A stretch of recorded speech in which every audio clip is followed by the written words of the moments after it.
Kenny here with Gardening Simplified. It's December 8th, and we're going to talk about planting some winter hardy plants. So let's take a look.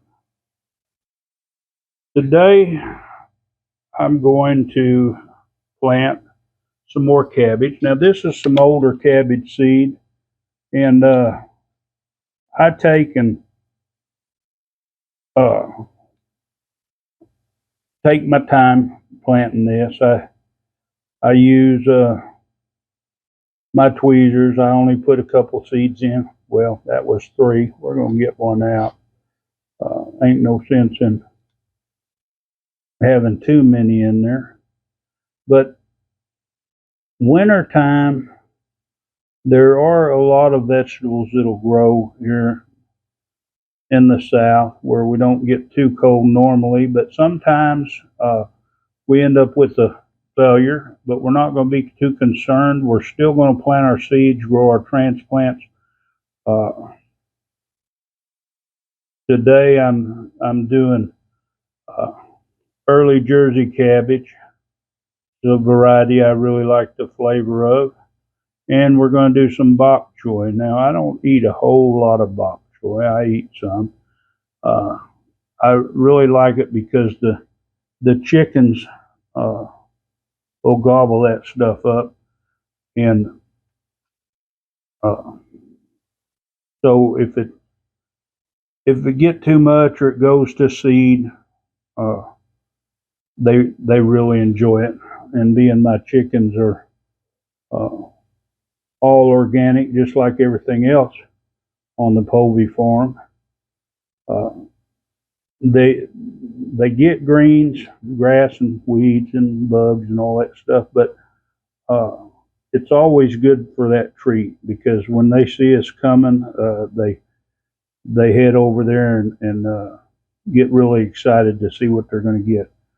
But these seeds are kind of old. These are from 2019. I said I'm going to go ahead and get rid of them. Now, if they don't germinate real well, that'll be all right because this is a 72 cell tray, and 72 heads of cabbage is a lot of cabbage. So, and occasionally I'll end up with two cabbage in my transplants because when I put them out kind of small, and sometimes we have seeds that really germinate slow, and so what happens is I end up with planting my plants, and then I come back later and I end up, instead of one being there, there'll be two, which it really doesn't matter because, like I say, this is a lot of extra cabbage. And what we're going to do, I'm going to finish planting these two flats of this one of my cabbage, and then my bok choy, and we're going to go out in the garden and we're going to see how well these thrive. Now, I know look to find what degrees a certain plant can tolerate, but we're going to talk about it and see what they can actually tolerate. Okay, we got these planted. We put a little dome, keep the moisture in. Hopefully won't have any fungal gnats decide to try to get under there. Now these two are winter. Now over here I have actually just a couple of cells planted of Roselle hibiscus. Now Roselle is definitely a hot weathered plant, but I purchased some seeds for next year. Like I say in my other video, you need to get prepared to get your seeds, but I want to make sure I've got a good germination on these. So I put a couple of seeds in there, and we'll see how well they germinate. Make sure that we're going to have viable seed for next year's crop. We want to be prepared. And up here under our grow station too, we have our herbs that we potted up. They're doing good. Some of these can go out. Some will go into bigger pots as they grow because they won't take the cool weather. But you need to take the time to research the temperatures, and they're not necessarily all the same. There's different factors that will affect your crops, and this is something you'll learn as time goes by. But anyway, we're going to plant some more seeds out in the garden, but we're going to take a look at some of these plants and how well they fare with low temperatures. All right, we're out here in the garden now. We're direct planting turnip seeds.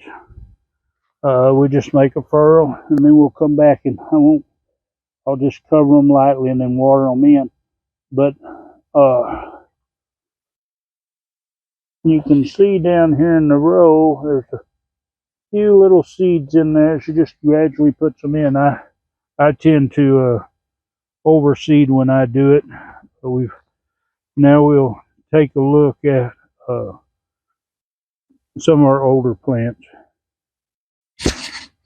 Now, here's some early Jersey cabbage that is put out, and it is actually, and it's fairly young still. It's not started to form much a head at all, but these have been subjected to just under 28 degrees.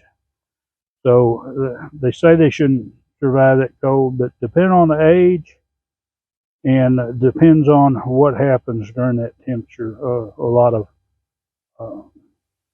different factors in there. But as you can see, these are doing real well. Now we'll show you some bok choy that was also subjected to that, and then we'll show you some older early Jersey cabbage. Now here's some bok choy, and this has been subjected to that same. It's 27.8 degrees for that low, and you can see it's done pretty good, but you see a bunch of spots where it's been taken out because when it gets real cold and then it warms up in the day and it gets cold, it makes this bok choy decide to go to seed real quick. So we've been cutting out some. I think we cut out another 5 today, probably about 4 yesterday, because they're going to seed real quick. So these aren't going to get very big. They're really tasty at this size, but that's one of the things when you grow in different seasons, how it affects your plants. Now here's some older early Jersey cabbage, and you can see it's a little bit more purple. Sometimes it'll do that. You can see where the edge of the leaves, some of them got bit by the cold. Some of the yellowing, like this one here, it's just old leaf. But when they start to turn purple, that's normally a sign that they got pretty cold. And it just barely got to the top of a few of these. Nothing major, and that is colder than they say that should affect them. But don't believe everything you hear now. You could lose your crop. You never know how cold it's going to get. So that would really affect it. You can see how some of these right in here are a lot more purple. And the leaves got a little bit more affected. Some of these right here, the ends of the leaves. Now, down here on our red cabbage, there's not much effect at all that I can see. So different varieties, and that's what I talked about in a previous video on planting. Find varieties that'll take your weather or be easier to grow. Now this cabbage tastes great. That's got to be a factor. I don't care how much it produces. If it doesn't taste great, don't plant it. And these little purple ones here where we filled in, they are really slow. A lot of your growth on your plants, number one, depends on how fast they come out of the cell tray.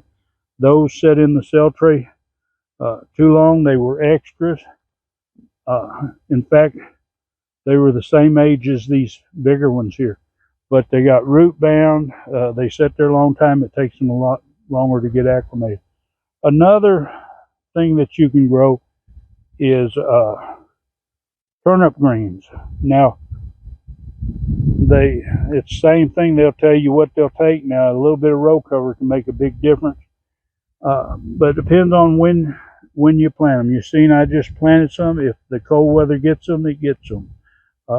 Turnip seeds, mustard seeds are really inexpensive as far as cost wise if you find a good source for them. Now we always plant a little bit more turnips and mustard because as you can see now the turnips are doing good, but we get to the mustard and it's quite a bit larger, so we have more volume, and we like to mix about a 50-50 mix, so it takes a little bit more turnips with the smaller leaves. But anyway, I hope this gives you a few ideas of things to grow as far as what can grow, and you can do a little bit of row protection, some row cover. It's not that expensive, easy to find, and that could extend it a little bit more. But anyway, I hope you know that there's a lot of things that you can plant here in the winter garden. All you got to do is get started. I hope you enjoyed this video.